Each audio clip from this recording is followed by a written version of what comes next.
And we are currently live. Welcome back. Tonight I am joined once again by the powerful, the incomparable Troy, Mistah Mahvel Torres. Thank you, Troy, for joining me, man. Hey, it's always a pleasure to be here, sir. Always a pleasure. Always. It's always great to have you on. I mean, you're this like ball of energy, man. I don't know how you do it, but you lighten up the room. You lighten up my heart, my friend. You lift me up. I try. Like where eagles soar. I try. It's tough because I don't know, man. Everything's always falling to crap. And lately I gotta take I take a bit of time away on Twitter just because I gotta work. Yeah. I tend to get consumed with work, and by the time I come back, it's like, oh wait, what just happened? Like I can smell the battle. Oh, it's fresh and I can smell it, and it's like, oh man. So it's like let's just dump out some art, dude. Let's start laughing and having fun again. And Exactly. And speaking of fun, one thing that we were talking about, how like when comics now, and it's just all over the place, they have these ideas, but the ideas, they, instead of doing like a test run or trying things out, make them a little easier to swallow for their current readers or even ones from the past, they just throw them out there. And the idea of alternate universes, alternate idea, like where something like Gotham by Gaslight, where, hey, Batman in the Victorian era Gotham fighting Jack the Ripper, where it just would not work. Like you couldn't say, oh, there was a Batman in the main continuity doing that. But these ideas where you could test run them off on their own little thing and have a little fun with it. And if it has legs, then you keep on doing it. You might expand upon it. And that was a brilliant, observation on your part. And I appreciate that. No, and I truly mean when I say, if the majority of what the big industries had been pumping out for the last 5 years, I really think they would have been better received as what ifs, tales of, AUs. Why can't you have a separate AU and have Miles Morales be Spider-Man? You know what I mean? Exactly. That's awesome. You might get a really good series. I almost guarantee. And you know how I feel about Miles. He's so underused, so could have been. That's my feeling. And that's when I started. That's when it just popped in my head right then and there. It was we really need to have like a test run with series, because if they hit, boom, you write it in, you make it happen, you get the people that can write it in. You justify it and you keep it going. If it doesn't, you tried. Yeah, exactly. It's like taking that shot and actually being able, like, not shooting to not be fired, but shooting to win, like aiming to win, aiming to do better, to get that story out there. And like, well, I don't want to step on any toes. I don't take some chances. Damn it, go ahead and get out there. Like a book like Mutant X, Havoc is trapped in a world he didn't make, and then it's like Storm is a vampire queen and Beast is like an amphibian creature, and it's just insane, like all the stuff going on. But it was a damn fine book, and it like ran for quite a while. Same thing with Spider-Girl, a book that spun out of What If, the tail end of the What If series, like What If Mayday Parker, which is in the comics at the time, like right before the end of the Clone Saga, right at the end of it, Mary Jane gives birth to a child, and the child gets abducted by Norman Osborn, and then Norman Osborn dies, I believe, but it's like he's not really dead. He's clone or something, and so the baby never gets brought back up again. It's like, well, what if that child was raised and becomes Spider-Girl? And that series ran for over like 100 issues. There was a market for it. People wanted that, but it was set in its own future alternate timeline. Right. And it was good. It was well drawn. It was well written. It was solid comic book storytelling. None of this crossover BS at the time, because there's like crossover after crossover after crossover. It was doing their own thing, the MC2, which is their little separate universe. Because and I might get crucified, but I'm gonna go ahead and I'm gonna do because we just said shit. You might as well just try. I think What If Hydra Cap could have worked. You know what? I'm putting down the nails. I'm putting down the wood. I seriously say it. No, Why? it could Because have. it could have worked. But I mean, obviously, well written. With a better structure, a better justification of why he's been Hydra. Or you could even just cut it as he hasn't always been Hydra. You could do what you always do. There's imposters, there's clones, there's brainwashing. You could have put it well together.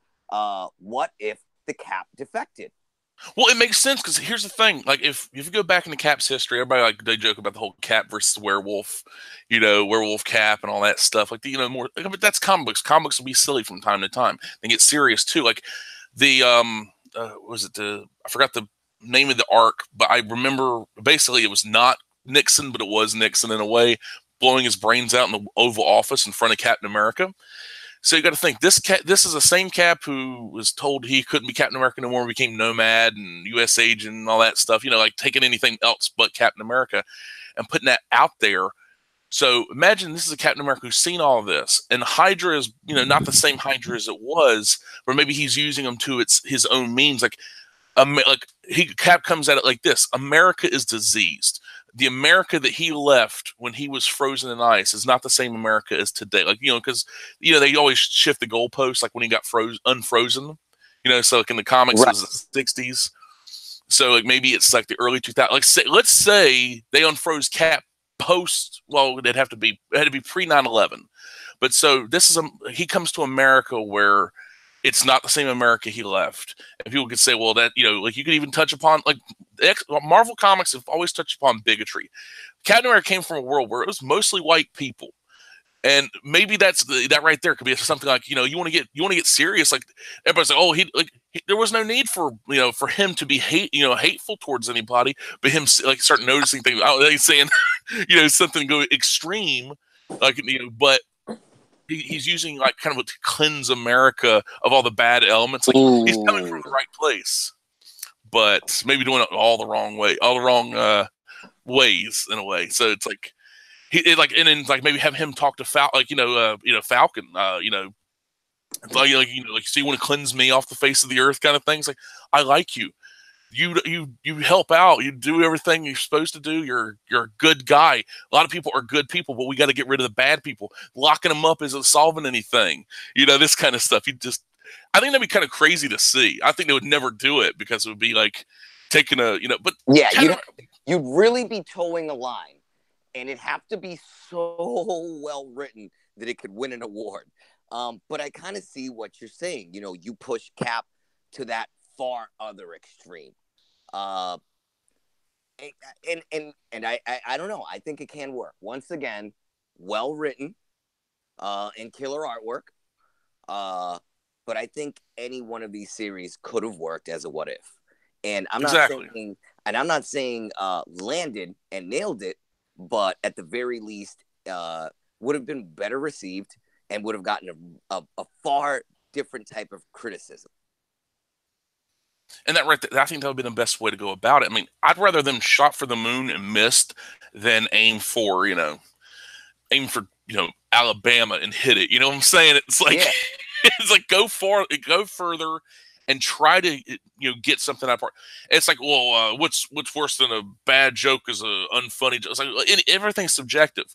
I've laughed at some really horrible jokes. I mean, like more sometimes the premise of it than the actual like. I'm like, okay, I kind of like fill in the blanks. That's kind of funny, but not as funny as like one of those gut laughs, like really deep down. But with Marvel, they're taking so many of their what ifs. I'm gonna do some screen sharing real quick. I picked out some choice things, but did a what if issue number 10, I believe, volume 1. What if Jane Foster had found the hammer of Thor? And they did that. But here's the thing in the comic: they called her Thordis. And she was not Thor. They called her Thordis. And even though it's Jane Foster with the hammer, and it gets kind of creepy because Baldar, one of Thor's buddies, is like, "Oh, Thor, you look kind of, you look Thordis. You look nice." It's like really creepy. It's like like Ranima 1/2, that kind of thing. Fudabuken change. It's got some of that going on. It's creepy. But I mean, where's that? It gets really weird. I mean, dear God. I mean, she is she's good looking in the book, and it's like one of these things. My hair, good grief, everything. I turned blonde and it spun gold, and it's just so it's so goofy, but it's great. But they had so many of these other things, like what if uh, somebody else besides Spider-Man had bitten by the radioactive spider, and it's like instead of Gwen Stacy, they have Betty Brant and her ugly, ugly ass costume. It's like I don't know if you can see it, but pretty god awful, dude.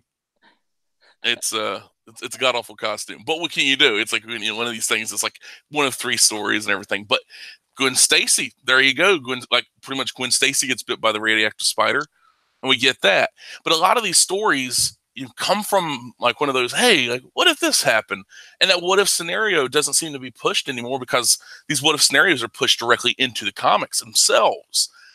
And I think something's missing with that, like where you could test something out and have it its own world where you could bring it in. Like, imagine a world where Spider-Man, like let's say the whole Ultimate Universe thing, like Miles Morales is his own Spider-Man, and then like cross worlds can come over and like team up with Peter Parker and other stuff like that, or even like team up with Miguel O'Hara from Spider-Man 2099. Yeah, which I love. Spider-Man 2099 is great. Like Spider-Girl, I really did like that as a kid. I did like that one a lot. Beautiful artwork too. I mean, Rick Leonardi. I love the design of his costume too. Yeah, it had like that kind of horror look to it. It's Spider-Man, but it wasn't like just like, a standard. Like the hooked hand. Oh yeah, no, I like this design a lot. I definitely like Death. He looked like Death a little bit, like he's poison. Mm-hmm. And it looked great. I mean, it's one of those things like those costume designs. It's Spider-Man without being too on the nose, without being like, oh, it's Spider-Man, but he's all shiny or something like they would have done in the 70s. Yeah. Like the future Spider-Man, from the year 2099. Flying hover cars and everything. But is there anything like where you see, these, like I say, like one of these potential worlds, like anything like that when it comes to mind that you're like, no, we don't need to go that far. Like with so all right, so something like something like America. Yeah, that right there. That was just picking the worst writer you could.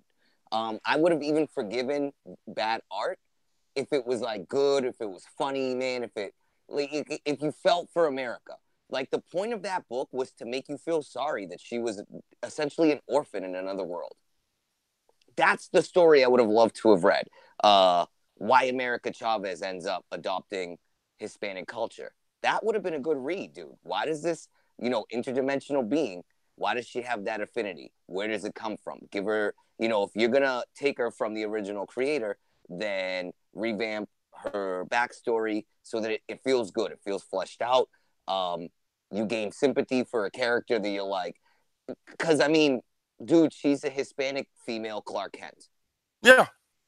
And that's what's so weird about it, because, like, when there's a book, actually a movie, too, is a comic book kind of tie-in to the movie. It's Justice League Gods and Monsters. It was one of their DC's original animated features. I love it. A lot of people dislike it, but it was, what if Superman, which is the son of Zod, Wonder Woman is Becca, who is one of the new gods, and then Batman is Kurt Langstrom, Man-Bat, so he's a vampire. And the son of Zod, because it's they did the John Byrne era, the birthing matrix, where it's Lara L, Jor-El's wife, put her DNA in the birthing matrix, like it's just like blood sample or whatever, and then Jor-El gets killed by Zod, and before Krypton blows up, Zod puts his DNA, his blood, in the birthing matrix. So basically, people say, "Oh, he raped." Well, no, it doesn't. It's just two DNA mixing, and it births this child who doesn't have no name. He isn't Kal-El. He gets born in the Matrix, ends up on Earth, and he's found. And because of the timing wise, when he left Krypton, the Earth had rotated so far, he ends up crashing in like the Southwest.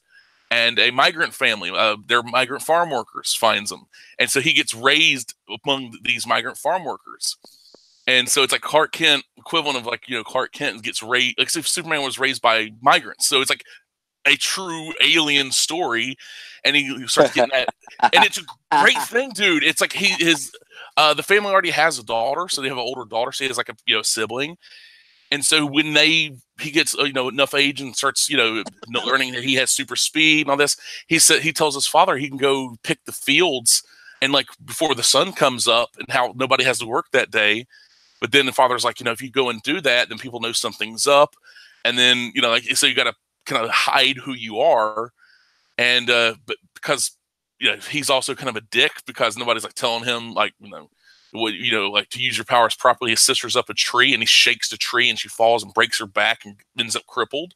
And so from then he gets scolded for using his powers. So from then on, he doesn't use his powers to help anybody. Like they see a plane crash and they know he can leap up there and save the plane. He's like, no, I'm not going to do it. Because like the last time I used my powers, I got somebody killed. Like, but if you don't use your powers now, people will die. People are going to die all the time. It's like it was really good, but it's like one of those things you could not do that in the main Superman story because it would just not work. I mean, like Clark Kent being like they would, the Golden Age would do something like that. Like there is this cover right here. I kind of like the cover. It's what would happen if orphan Bruce Wayne had also been adopted by the Kents? So like they would raise like his brothers, which I think that'd be pretty cool. I mean, that would be kind of fun. But you get stuff like that, and then you get like these other what if stories, like they're imaginary stories, where Batgirl and Supergirl are playing tricks on Batman and Superman. Like broke down a Batmobile, blew a tire, stole the Fortress of Solitude and the Batcave. Turns out it's Mixia Spitlick and Batmite. But those kind of what if stories, like with the Clark Kent and Bruce Wayne, those ideas there's rich material to be mined from that, but not to retcon that, that was always the case or something along those lines. Like they did, like with one movie, it's a movie, but the last James Bond movie to come out, Spectre, they retconned that James Bond was raised with Blofeld. Like Blofeld was his like kind of adoptive brother, and so it's like it's so stupid. It's like retconning to the point where it makes no sense. Like they didn't set anything up. It's like, oh, you're my brother and you betrayed me and we had to, that kind of crap. It's dumb. Right. It's really dumb when they do that. But yeah, it's like, I mean, the Hispanic experience, like when a white dude, J.M. DeMatteis, does a better job than a supposed Hispanic woman or Latinx or whatever it is. Oh yeah, well, what do you expect, right? But I mean that once again, that goes back to poor choice in writers, because that person probably should not be writing superhero comic books ever. No, it's like you have to get the spirit. Like I've told people, like if they're like I've had people say, "Hey man, you mind if I draw your character?" I'm like, draw it. That's fine. I'm not gonna, I'm not gonna prevent you from like as long as you get the spirit, or it's like, and it goes for everything else. Like the spirit of the character, spirit of that idea is more important than all the little tiny details. And if you can't get that spirit right, then if you can get that core, the essence of the character, then it doesn't matter if the costume looks right. Or, the origin is fine. If that core of the character is missing, this pointless. And it works for just mainline, but a lot of these, what if stories, like in the end, the Zod Superman, the Superman of this world, starts to become this hero. He had a different path he took. He saw the abuse. He saw the hatred, towards these Hispanic workers. And he saw what he could do. And he's like, realizes it's too tempting to basically take over and control everyone. And so he fights that temptation. It's like, it's really good character work, but, Clark didn't have that because he had Jonathan Martha and, the isolated home life and living in a small town, not moving from place to place to place, as a migrant farm worker. So it was a totally different world, but it got the spirit of the character correct, just different paths. And that right there, that's fine. I mean, hell, even a very recent what if. I know you didn't like it, but I mean, White Knight. Yeah, there you go. I was make clear because I really like Sean Gordon Murphy. I like his artwork. I like the fact that he is a writer, artist, being able to do his own thing. I just didn't care for the story because also I really don't like Joker, and it's like in my world, like he didn't really set up the reason why Batman was so evil on the onset, like what I read. And I'm like, if I was a cop in Gotham, oh yeah, the Joker who's raped and murdered, done all these horrible things, I would have just like, you know what, I'd be declared a hero. I'd lock and load my Glock, walk up behind Joker, blow his brains out, drop the gun, put my hands up, they're going to quit me. Yeah, pretty much. See, that's the problem with like any world like that, like with the Joker and other stuff. It's like, oh, so he can rape and murder and do all this and that, but now because he's got a lawyer, that laws mean something in Gotham. Give me a break. It's like that kind of thing. But I'm glad it did well for the comic shop. I'm glad people enjoyed it. I mean, I absolutely loved it. I would have changed the ending. I didn't like the ending, but that's because I already knew I wasn't going to like the ending, because I already knew the ending that I wanted wasn't going to happen, and that was Batman and Joker holding hands walking into the sunset. I've been waiting for that moment forever. They need to realize what's going on there between them. We all know, we all love them. We want what's best for them, and we want them to just be happy. But that's where I would have brought that story, which absolutely would have made everybody hate me. But I mean, that's what happens when you do I'm trying something out. Yeah, I mean that right there. I mean that would kind of, because that story absolutely I would not have accepted as canon. Oh yeah, that's definitely, yeah. I absolutely would not have wanted that to actually have happened. Simply because it would just kind of say, it would just set off some of the fundamental things that I love about the Batman mythos in the world. But on its own, as a one shot, loved it. I mean, even if it got picked up as a series and was its own spin-off world, I'd love that. And you could always do that too with the what if worlds, like we pointed out earlier. Just keep them going as a separate series. Give them 100 or so issues. Bring it to a bang in a really good way, and keep it going. Make more good stories. It helps keep characters fresh, which I think is what I liked about White Knight. It had been a while since the Batman-Joker rivalry had excited me. And it was just that breath of fresh air. Like, oh, wow, this is a whole different way of going about it. And I really liked that. Yeah, and right there, that refreshing, like the breath of fresh air coming in to refresh everything, even though there's been Batman comics going on for 80 plus years now, multiple titles and all that. But one of these things is to see, okay, now give me something different, give me something new, even if it's for a little while, like something to a palate cleanser. And that was a Batman palate cleanser for so many people, and it got them excited. It's just like, yes, everybody's like, oh, Tom King doing his thing and Brian Edward Hill doing his thing, but it's like, that's current. But I'm saying, like, at that point, and then you had Sean Gordon Murphy show up, a writer artist combination, which we haven't had one like that since like John Byrne. Well, no, we probably have we had someone like that? I know Phil Jimenez did some, but George Perez, but it seems much more common in the past where you'd have George Perez write and draw. You had John Byrne do the same, but very rarely do you see it these days, because you got to work with a writer, or you got to work with an artist, and it's like I'd rather see the complete vision from that writer artist, come in there, and it's like, and I was happy to see that, even if I didn't like the book. I like that. I like that aspect of it. Like palate cleansing, I have a feeling we need a palate cleanser now at Bendis. I'd love to see Sean Gordon Murphy's take on Superman. Yeah, but I don't know if he'd be interested in that. But yeah, that kind of thing would be fantastic to see. But who knows? I mean, anything's possible. Like Superman there's so much potential. Like one of my favorite Superman stories was The Son of Superman, which is like he really isn't in the story at all. It's about his offspring, right? And it's this it's Howard Chaykin, David Tishman, and J.H. Williams III, and it's beautiful comic. It's well written. Like it feels like one of those.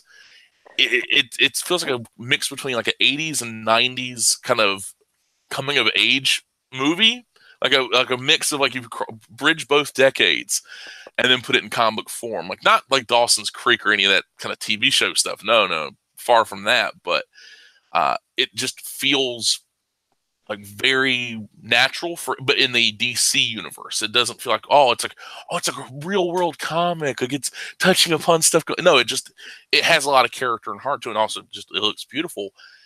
But these books. I mean, like these ideas where it's like, well, what if the Justice League, they were a secret society? They didn't go out and stand in front of cameras and get photos taken of them. They weren't celebrities in a way. They were, just people doing stuff behind the scenes. I mean, that would be fantastic to see on a regular basis.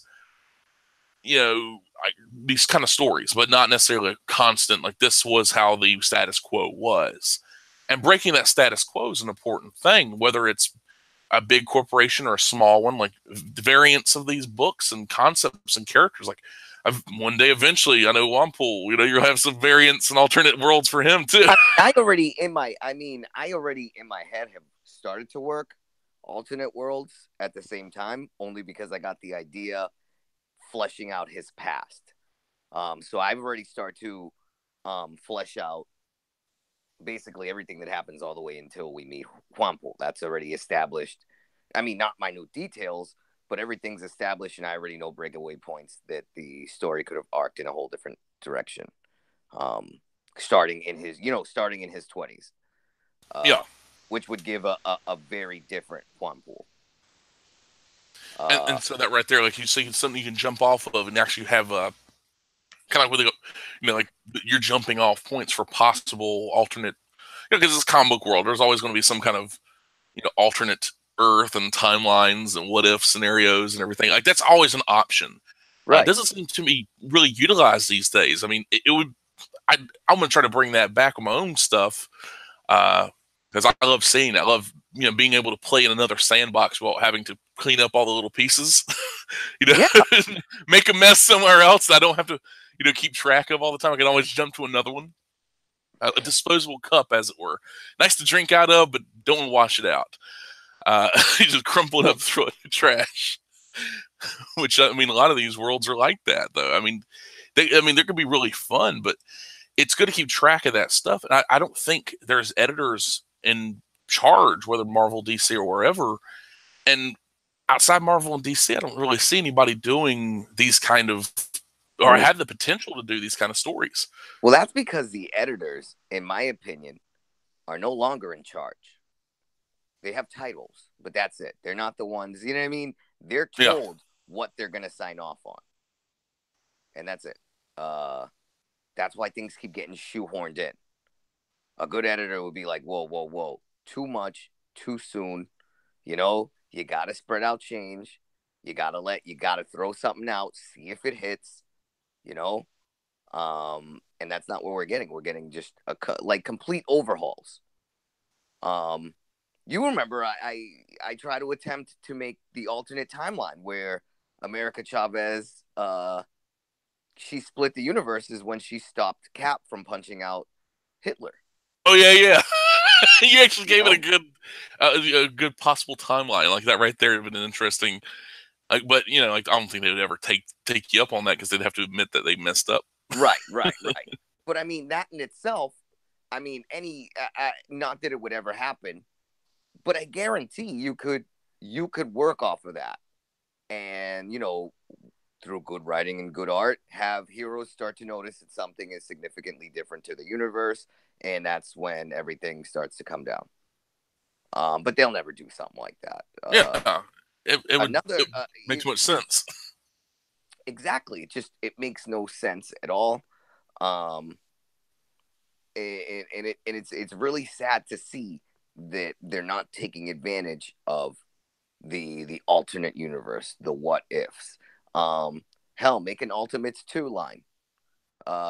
You could have made a straight up, what I always thought would have been really successful for, in particular, Marvel, was to take a page from like DC, and because my daughter watches like the DC superhero girls. Mm-hmm. And as I watch it as a dad, I catch every because they're on point with their references and how they connect stuff. They just kind of jumble it up so that they're a bunch of teenagers in a superhero high school, and then the villains and everything, they're there, and it's more like, like pranksters versus good kids, or at least that's what it looks like to me. But if Marvel would have done let's say, the YA universe, they could have had characters like Squirrel Girl and America Thriving if they were given a separate universe to play in themselves and truly focus those comics on the young adult crowd. Yeah, and that Even would then, work. That would work. because right now what they are, people like to say, "Oh, this is all just for what," but it's not even, because it's not good enough to attract that crowd legitimately. Um, but you could get it. You could make a Squirrel Girl in college and have it be really fun and really successful, because it's almost made for itself, because that's the way the character originally was. Anyone can imagine the original Squirrel Girl being a spunky like freshman or sophomore in college, just trying to get by, because you can make it work, because the character was funny, she was cute, she had all sorts of personality, but well, we know why they're not expanding, but wouldn't it be cool if they did? It would be. I mean, you're talking about the potential to put these characters in their own universe, and like some people think, like, oh, you're doing that, you're gonna put them in a ghetto. Like, no, you're putting them in there so they could have as much breathing room as possible, so they can do Right. whatever they want.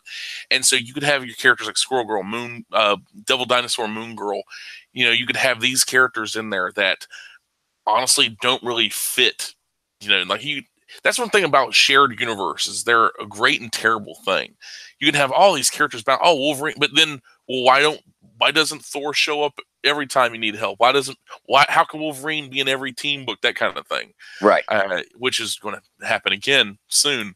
There was a lull, but there will always be a return, because they just can't help themselves. Once they broke down that barrier, once Spider-Man and Wolverine joined the Avengers like full time, not just like, hey, here's a quick cameo. It was like It was the an seventh seal. The seventh seal is broken. You know, the Revelations is here. The end times, Armageddon. But there's so much potential, you know, to put these characters in their world and have them, you know, oh, here's a kid version of Cap. Here is like the college version of Cap. He's but instead of, you know, a football star, he's like a whatever. He's kind of he's a dork. He just draws all the time or something, and Right. it's like, you know, something like that. You know, because Captain America was an You artist. do it like an Archie comic. You know, Exactly. well, Exactly. You know what, dude? You're not kidding, guys. That stuff doesn't sit. One comic book that stayed in comic book on one comic stayed on the shelves in local grocery stores and Walmart chain stores and all that. Unlike every other comic that just vanished, Archie stayed there yes, for a reason. yes, And that right there, that simplified art style, like that Dan DeCarlo style, those guys, I mean, granted, you can maybe give them a little bit more freedom, so to draw like how everybody has to draw that same style, but maybe a little bit of, but roughly that same style. right. If you did that, you make a killing, and also mark the prices down.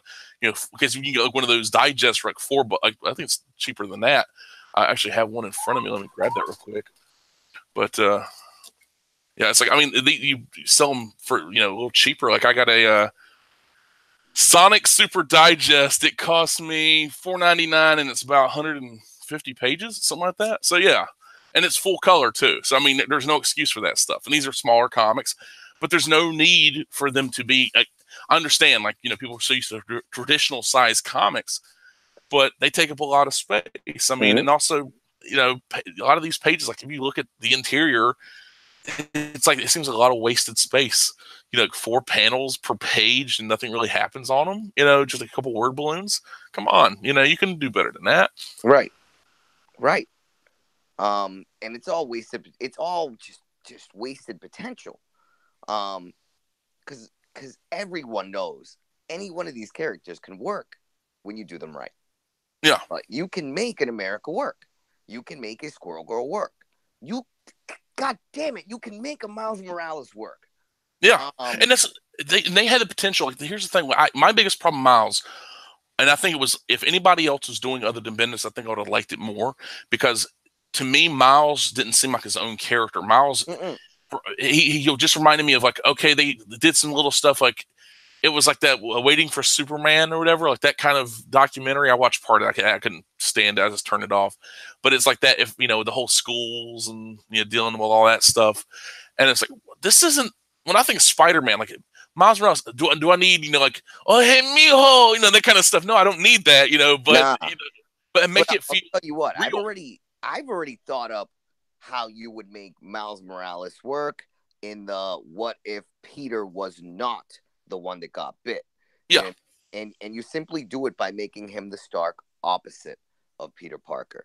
He's the popular kid. He's confident.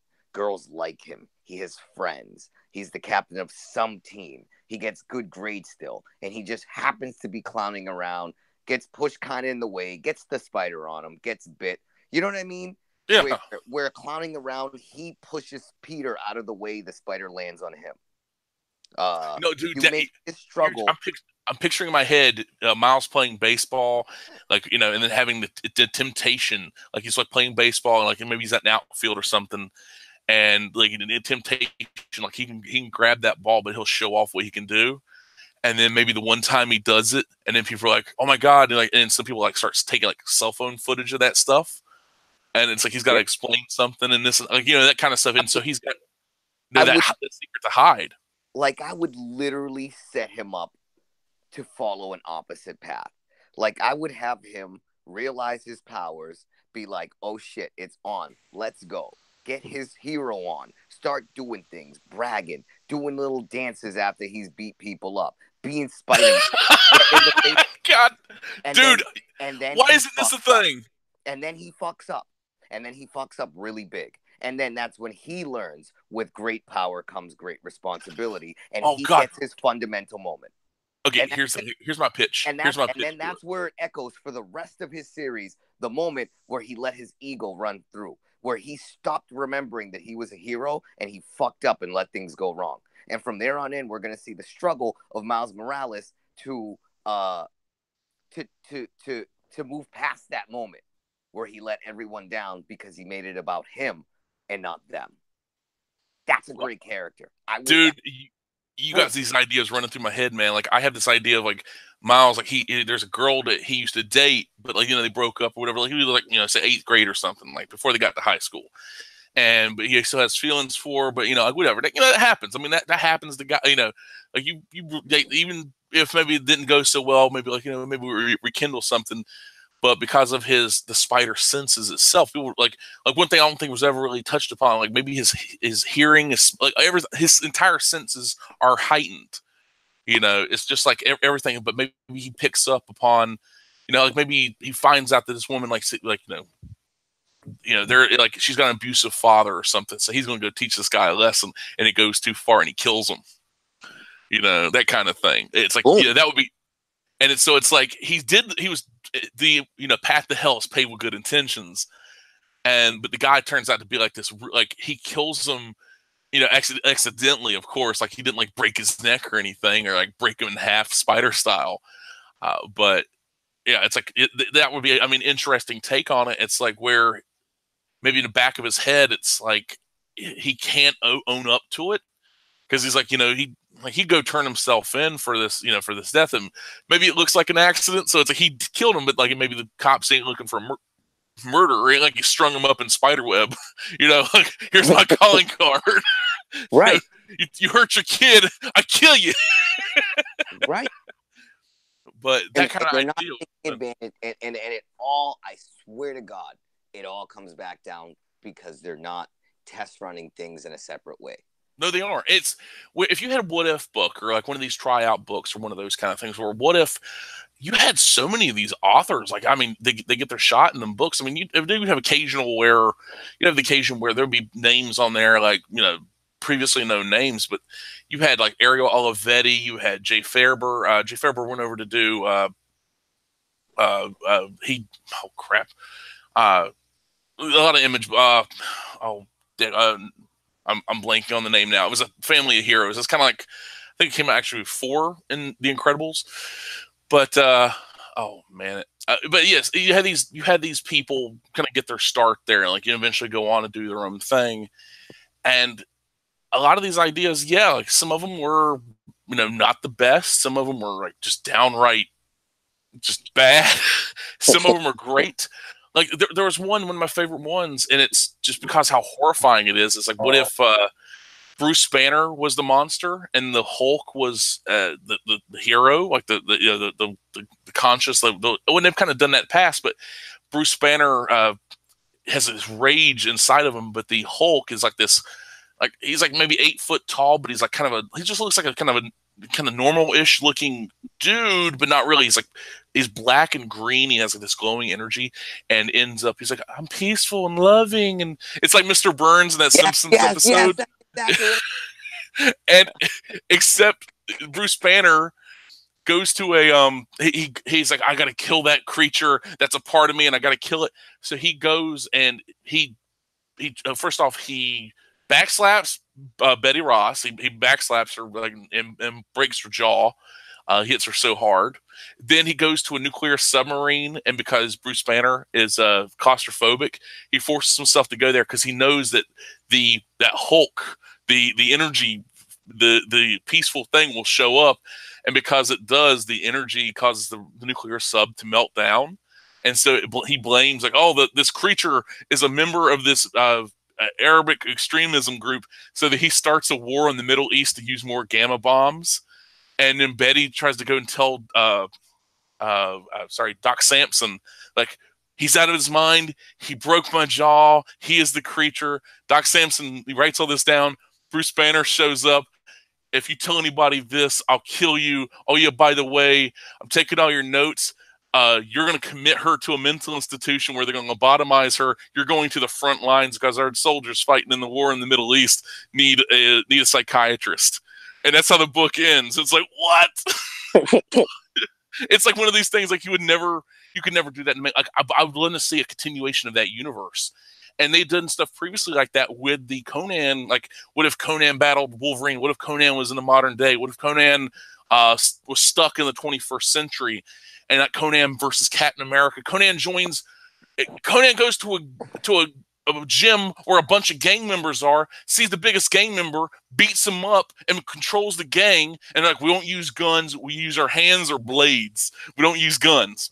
And Conan can't, but he shows up to a girl he had previously met in one of the earlier stories. But he's like, I gotta look good, I gotta look rich. So he comes back with a pimp coat on and a pimp hat and a cheetah on a leash, And then she's like, you're not the man I loved. And he's like, screw all this. I don't need women. It's great. But he's like, he nearly cuts Captain America's arm off. And Captain America's like, he's an honorable fighter. I'm like, dude, you nearly got your arm lopped off. But they actually continued on that stuff, and I don't think they continued on past that last one. But I'd love to see stuff like that where they can test run these things out and actually have their own solo book. And then if the idea is popular enough, that world could easily cross over with the main continuity. You could bring that idea over. Like, oh, wow, female Thor? That's fun. Have the female Thor meet the male Thor. That'd be kind of fun. Double lightning or whatever. I don't know what you want to call it. But, come down and kick ass. But they don't do that anymore. Or, I mean, even take a page out of a cheesy 80s movie and he woke up as a woman and now he has to figure his way out of it. Anything. But no, they don't. Exactly. It's like it makes so much more sense to go ahead and do this. And DC could easily do it. Like, they have like those, like they have so many of these like Showcase Presents, they have Showcase, whatever you want to call it, and have these stories like show up in there and call them imaginary stories if you want. And I don't even know. I don't think they have the Infinite Universe anymore. But like you could tell any number of these stories and, oh, well, that actually happened on this Earth over here, or something like that. You'd have fun with it. Like the thing about comics, it should be fun, and the potential of these alternate worlds and alternate takes, it should be fun. It should be a fun story to read. And yes, is it fan fiction? Hell yeah, it is. But corporate fan fiction is a thing now too. It's like, what if Captain America was a member of Hydra? That kind of thing. And that's basically what it is. Like, what if Peter and Mary Jane got divorced or got no longer married? Yeah, that kind of stuff. They did that in a what if story. I mean, so many of them they were what if stories, and it's just, are you kidding me? Really? You're going to go that far? Yep. But I don't like the fact that no one is like aiming high with these ideas and having a place. There's something they're trying to do with the books, you know what I mean? It's not to get a good story out, and I mean that's pretty much everyone knows that at this point. Yeah. they're trying to set a certain message out. Because if not, I don't know, man. A lot of these books actually had a chance if they would have been what ifs.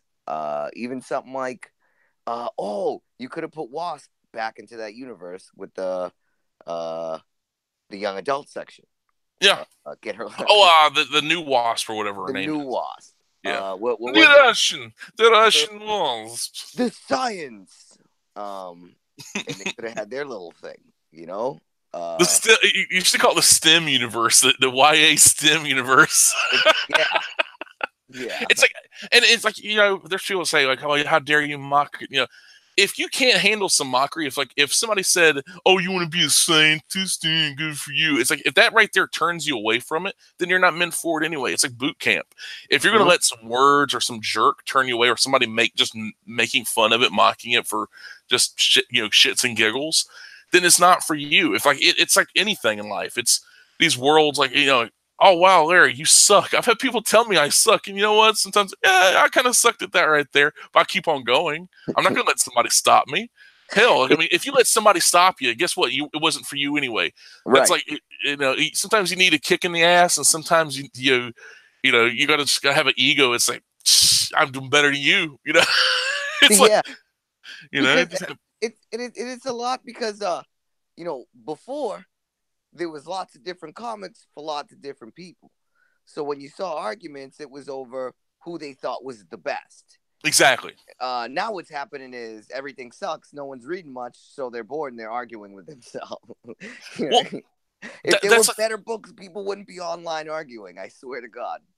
well. Also, if they were cheaper and being able to Yep. access them, and like Right. when company puts that out, and maybe alternative, but we need cheaper books. We need like imagine a 32-page monthly, like what if Elseworlds kind of thing, like like these what if scenarios. Like hell, like I mean, it'd be like what if America didn't get involved in like World War II or stuff like that. It doesn't even have to be superhero stuff. I like the alternate timeline stuff as well. And I'm a big fan of Man in the High Castle. That show right there, like would make America's like divided up between Nazis and the Japanese, and the Rockies or the no man's land, the kind of free states. And it is like that first episode. I'm like, it hooked me for the first episode. There's a character, his name's Joe.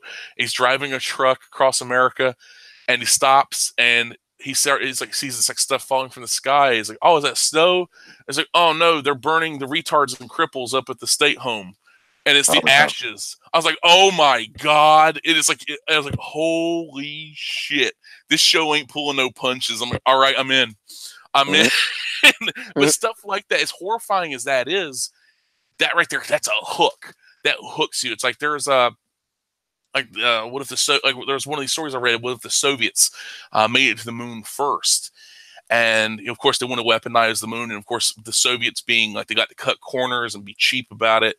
And there was like a nuclear accident on the moon. It was one of these. It was like French translated comics. It was initially in French or it was either from France or Belgium, and they translated over. And like, what if Kennedy wasn't assassinated in Dallas and stuff like that? And like his presidency was like.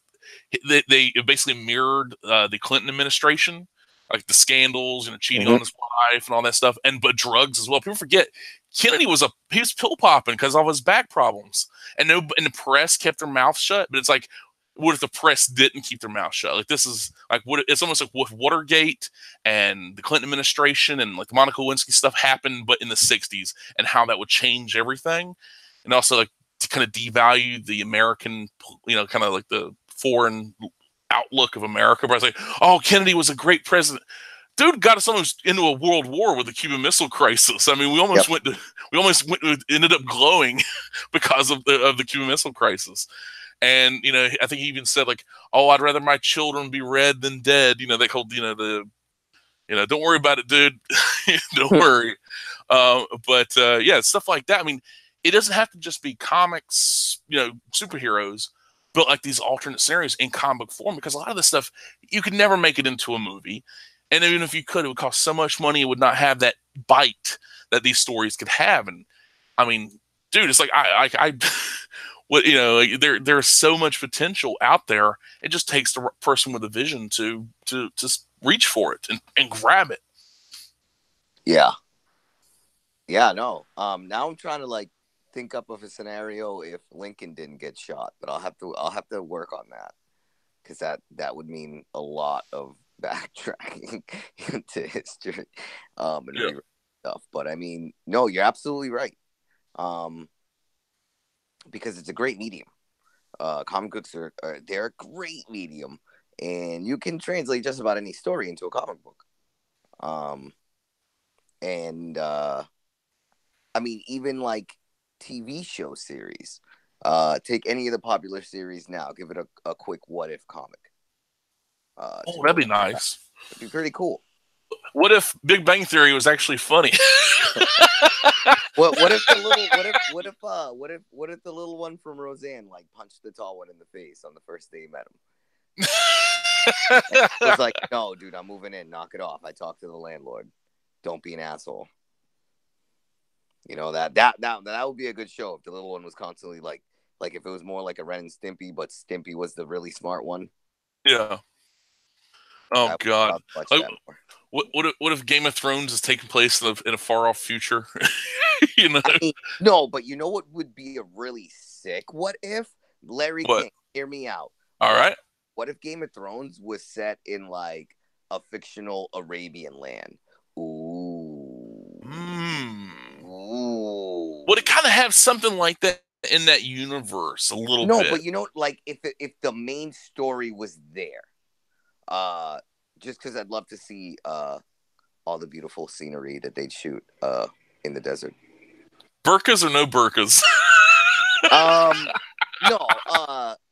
No, you'd give it the Aladdin treatment. I know, I'm sorry if that sounds wrong, but you know what Disney ended up doing for Aladdin in the 90s was they kind of made it a mix of that area, and that's I like that. Agrabah. I like the sound of that. You know what I mean? Like Agrabah is everything from like Indian culture to like actual Muslim culture, and like the structures in the building and whatnot. That's why you have the Taj Mahal in the middle of Saudi Arabia.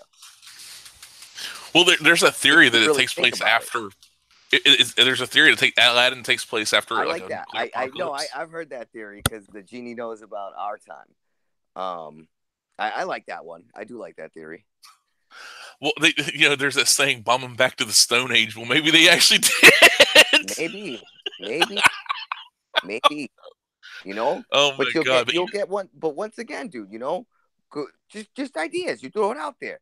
You know, exactly. Scenario, people are like, I didn't really feel that the artwork was cool, or I like the writing, but the artwork. So they just didn't like it. And what's the worst thing that happened? You got some sales because people tried it out. You know, well, there's one of my favorite like what if stories, like this alternate timeline, alternate universe stuff, is called Pax Romana, and it's actually written and illustrated by Jonathan Hickman.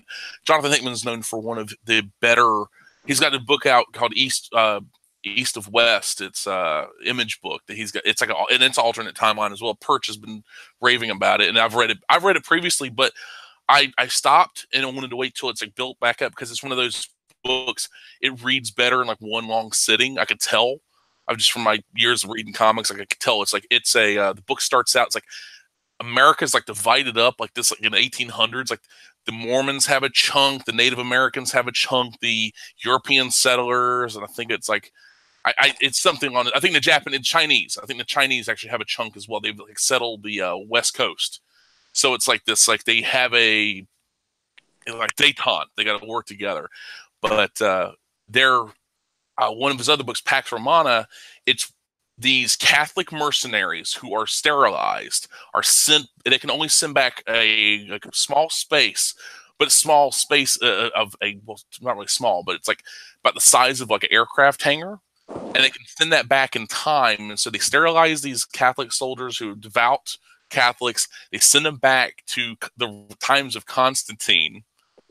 And they basically they use their modern military tech, their Apache helicopters, Humvees, Gatling guns, M4 carbines, all that stuff to wipe out like the foreign hordes. So they do this. There's no Islam. There is no barbarians. There is no Vikings. Worry about the Vikings. Nobody.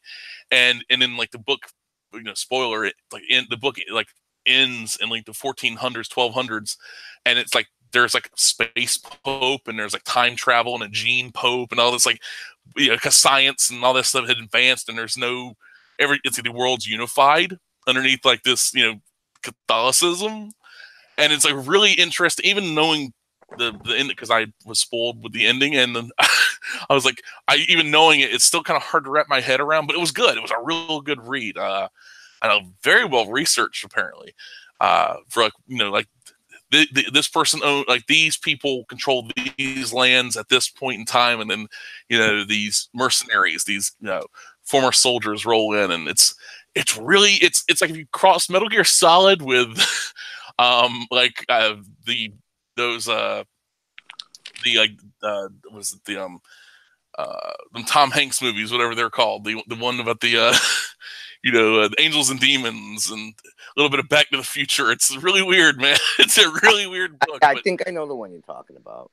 Yeah, I love that kind of stuff. It's like you don't get that often. I mean, very few times do you actually have these kind of scenarios play out and actually work. But yeah, it's like I'd like to see some more stuff like that. And I mean, the potential is there, like you said. I mean, and it doesn't have to be, even if it's not officially licensed. You take ideas from TVs and movies and just and tweak them enough where you're not copyright infringing, but have a little fun with it. Like the idea of this like brutal fantasy world, basically kind of like and almost like a pitch. Like, what if Aladdin was like Game of Thrones? What if some random schlub was working in the sewer because it's his job, and he found 4 turtles, and he said, "I'm gonna take it home to my kids," and then they just got big, and it's the adventures of his turtle sons. And it's like the Chipmunks, except they don't sing. Maybe they rap. Well, here's an idea. I think it'd be more straightforward. It would be, what if a boy is blinded, but at the same time, he gets blinded, but ends up in the gutter and prevents these 4 turtles from ending up in the sewers. So he takes care of the turtles.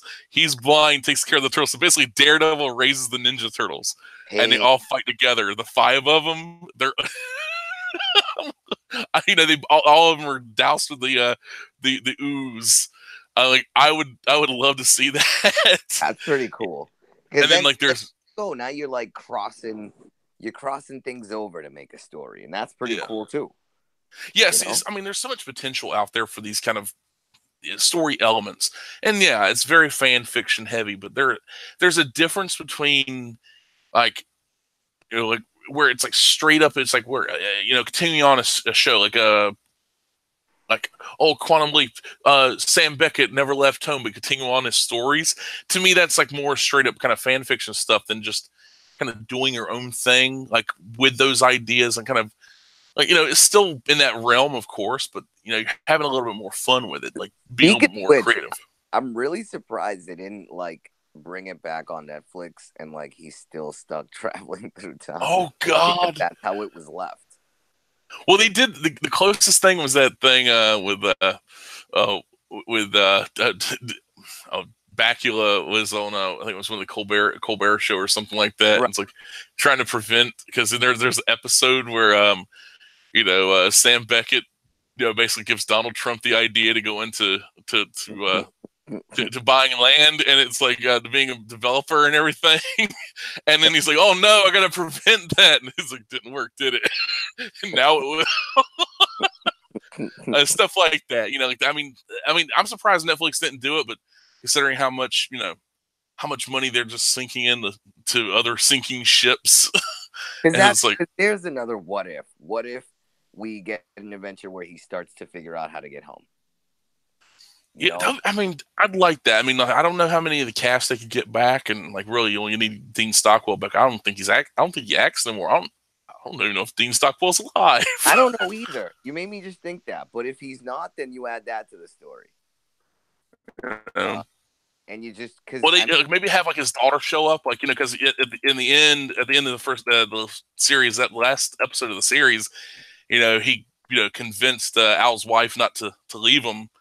And Yeah, so that right there, Because I mean, that being even all you actually need is Bacula, and I know it's been done to death, but you give it the dark continuation where the company pretty much has abandoned the project.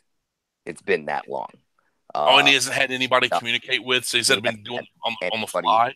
Right. So at this point, you can even have him somewhere where he just like he's close enough to current time. I don't know, something. But if you made it dark and say that he's been cut off and he's just doing good things, trying desperately to get back, you could pick it back up with just him. Well, he's apparently in Stockwell. He's 82 years old. He hasn't passed away, thank goodness. Because I remember him on the Battlestar Galactica remake. He was on there. He played Brother Cavill, and he was a evil son of a bitch on that show. He's a great actor. He just needs you know good stuff to work with. But like they introduced the fact that God and the devil existed in the Quantum Leap universe. So maybe the devil's been messing with him for a while, or maybe God's abandoned him. So he's like, he just leaps from place to place. Like the machine is like self-sustaining, but Mhm. and like maybe it's like they have to open it back up because there's like so many time ripples. Because even though he's leaping through time, that means whoever whoever leaps into his body in the present day, they're like trapped in a facility that's been shuttered, so they're like starving and screaming, mad and hungry, and because they're there, Sam gets to eat no matter what. They don't unless the place is operating and running and there's medical care, and maybe they're a little unhinged or something. I mean, I there's mean, possible. pretty badass. You can start having like the the government sees the company and like Oh yeah, quote unquote agents start following him into into his leaps. And he has to figure out how it is that they get in and out. Uh, and that makes for some good action too, because then he would fight them. yeah. It's like, I mean, that right there would be, and that would be interesting to see happen. I mean, like you'd have to do that's another what if. Like, Right. what if Quantum Leap got all like Alex Jones? It's, Sam Beckett like ends up like at an Air Force hangar, and it's UFO technology and other dimensions, and here's about them trying to turn the frogs gay. I was just about to say it. There'd be little pink frogs jumping around. He'd be like, Oh "Have my they god! turned the frogs gay?" Well, dear God! In one episode, he leaps into the body of a chimpanzee, so it's like you know. I mean, the guy's been in body. He was Elvis. He was a chimp. I mean, he was Lee Harvey Oswald. I You mean, know dear what you God, made me want to see, Larry? what? what what if Alex Jones was the Hulk? I think I've seen like somebody took like a screen cap of that, or like where he's like ripping his shirt and then just Like turned it that green. would be the funniest thing. And I mean, have it be like a one-off spoof. You know what I mean? Have it be obviously just for fun and just like super exaggerate him. Be like, what? Did it just silence my platform? Oh, Alex Jones smash! And just, what I mean? I can already see. I want to draw this. I almost feel like I want to draw this. What if Alex Jones was the freaking Hulk? Just for my own laughs. Even if no one else likes it, I'll throw it out there, see if people like it. If not, There you go. hey, I tried. Exactly. That's all you can do is try. I mean, like with these ideas, I mean, exploring the potential. I want to do more. Dude, you're giving me these ideas. I want to do it. I want to make more. Oh my god, there's only so much time and so much, just so much energy to put in these works. But But that's what I've been doing the last couple days. I want to get that energy going back again. exactly, We man. can make good. We can make good stories. You know, And put like I that want work to out get there. to the point. Like I would love to get to the point that a what if JuanPool story is like possible because there's so much to JuanPool already. Someone needs a palate cleanse. That would be a great idea to have that beat to get to that level where it's like, you know what? I want a little palate cleanser. I want a little what if Juan Pool story. Because You know, let's always remember, and it's not like I'm spoiling anything. It's I've already said it a couple times. He has a twin brother. What if his twin brother became, you know what I mean? What if it was his twin brother that ends up becoming quote unquote hero. There you go. Possible. By the way, he may or may not be showing up in part 2. Fun brother. Okay, so there's a teaser for part 2 for issue 2. Quick, just throw it in there, and then I'll leave, and then I'll walk away. Yeah, I've currently because I took a little mini vacation, so I'm about I'm a little past halfway. I know I'm moving slow with Ace. I'm not used to drawing 4 different worlds actually. Basically, one's in the house, one's in a this like all over the place, different characters. Hey, if it's one group of characters, I can deal with that. But it's like a bunch of people. I'm like, what have I done? Now I've learned my lesson. So I'm about halfway done with the ink art for that. So with all luck, it'll be done by the end of this month. I'll go ahead and start promoting that once it's done. I don't want to count my chickens before they hatch. So Ace #1 be the end of this month, and hopefully soon we'll get some more JuanPool action. Of course. Too. Yeah, I'm trying to clear up everything. Hopefully next month I start. I know that's really next month, but I work pretty quick. So plus I don't know. There's some stuff because I mean when I originally wrote it.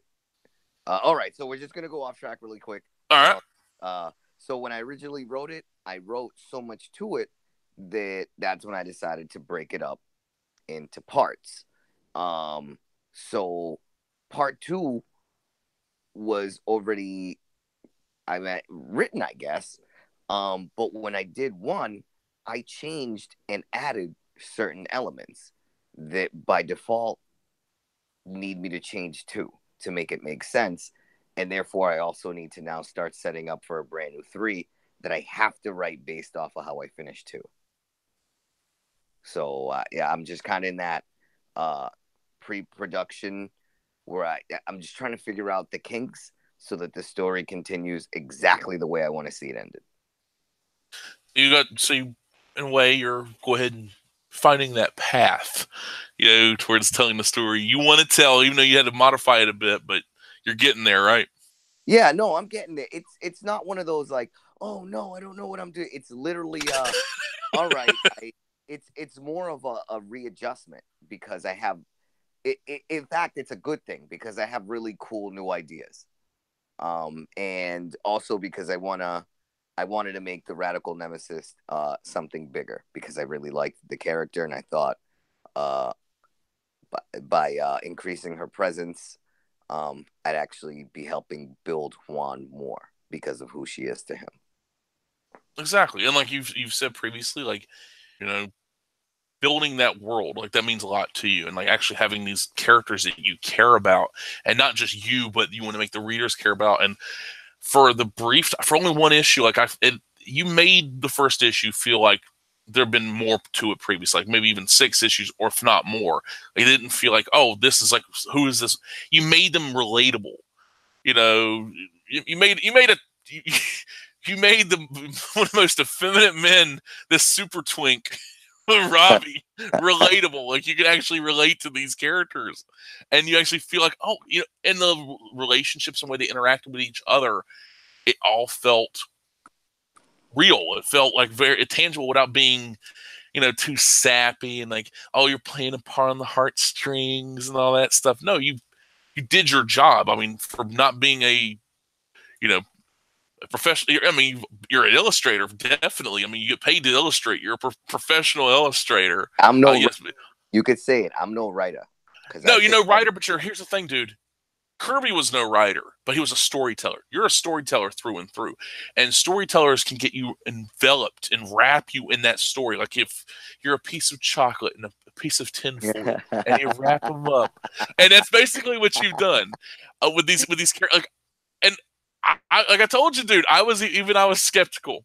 I was like, oh man, because that's the thing I dread. Somebody I like makes something, I read it, and I don't like it, and I don't want to shit on them.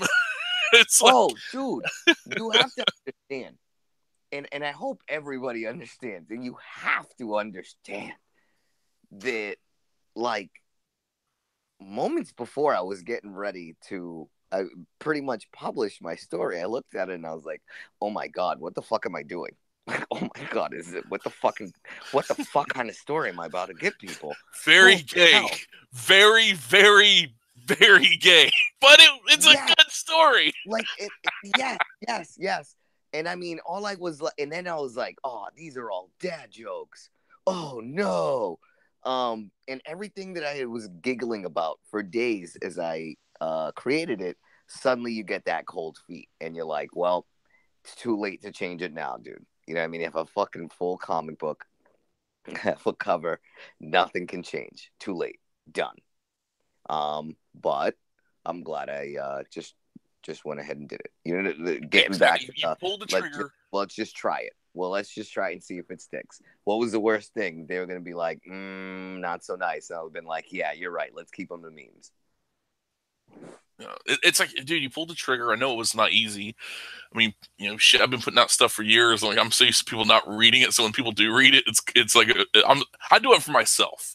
And I know, like, you know, like I would never be a commercial artist. I couldn't be. I don't like taking orders from people, even though I do commissions and other stuff. I don't like, oh, here's the commission I did. It's like, a lot of that stuff is like, oh, Jesus Christ, I'm embarrassed by it. Because it's just, right. Because it's also because it doesn't come from the heart. Just because I could do something does not mean I put my heart into it. And it's like when I do my comics, I put my heart into it. And it's like I'm used to like, whatever, either apathy. I'm used to the apathy, but I'm not, you know, I'm trying to be grateful if somebody enjoyed it. And it's so fucking funny to see you do your thing and it, you know, win people over and and it was good. And it was like one of those things with comics in general, like where there's people that say like, oh, you know, oh, you want to hear, you know, a lot of people write what they know and other people can write the hell out of stuff they don't know about and make you care about it. And I you know, I applaud you for not backing down and doing it because shit, man, when people say, oh, you're so brave, so stunning, so brave. Shit, man, you made a damn comic book about yes, about a big bear and his twink and actually made it a straightforward, not taking the piss out of superhero stuff. That's one of those things. Like everybody takes the piss out of superhero, and you've actually made me reapproach some of my own concepts. I'm like, damn, I need to backtrack what I was doing because it's like everybody takes the piss out of superheroes. Alan Moore did it.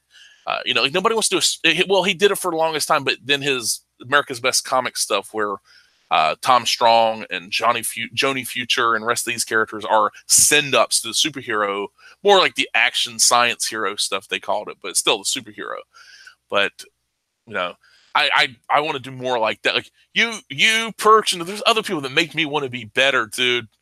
You know, inspire me, not intentionally, not like trying to get inside my head and puff me around, but it's to be like I just want to say one thing though.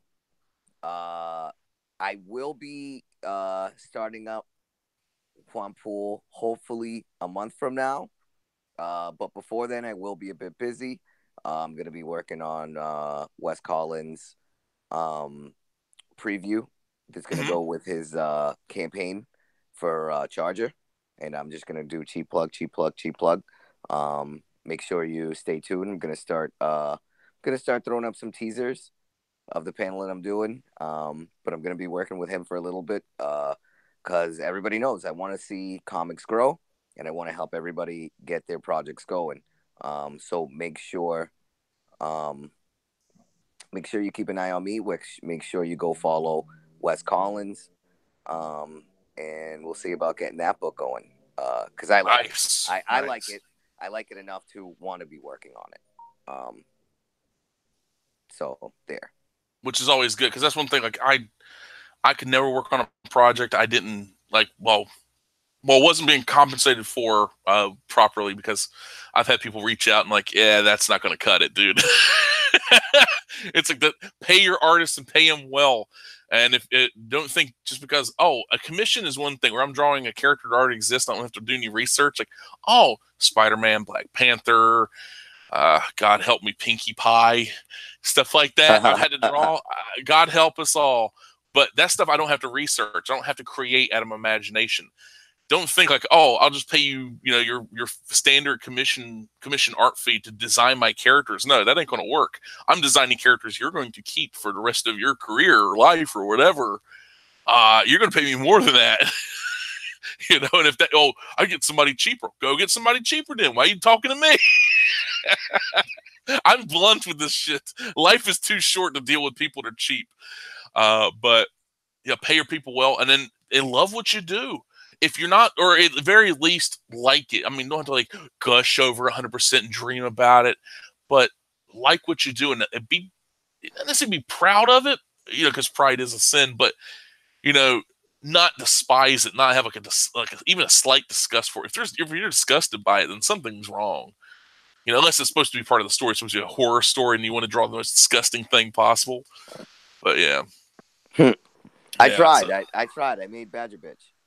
Yeah, but dude, yeah, that actually, Badger Bitch reminds me of an old school bus driver I had years and years and years ago. Had hairy arms too. They were all spit flying from her mouth. Oh God, she's a bad mama jamma. It's like what was it's like the episode of Family Guy where it's Peter gets to fight with the person at the game, and it turns out to be a woman, and she's pregnant, but it looked like a dude. That's it. That's the thing. Oh my God. But I think that's a good place as any, and on a high note, and this evening, and as always, it's great to have an active chat. It's always great to have you along, Troy, and thank you again for making time out of your busy schedule to stop by. I know, making art and keeping up with the Joneses as far as it were with your artwork. I appreciate your time, and thank you, my friend. No. Thank you for having me. It's always a pleasure to be on, bro. This is one of my places to be. There's nothing better than holding court with you. Oh, you know what? You flatter me, man. You flatter me. But until next time, which hopefully won't be too long, we'll see you later, folks. This is Larry King for Troy Torres signing off. Good night and good luck.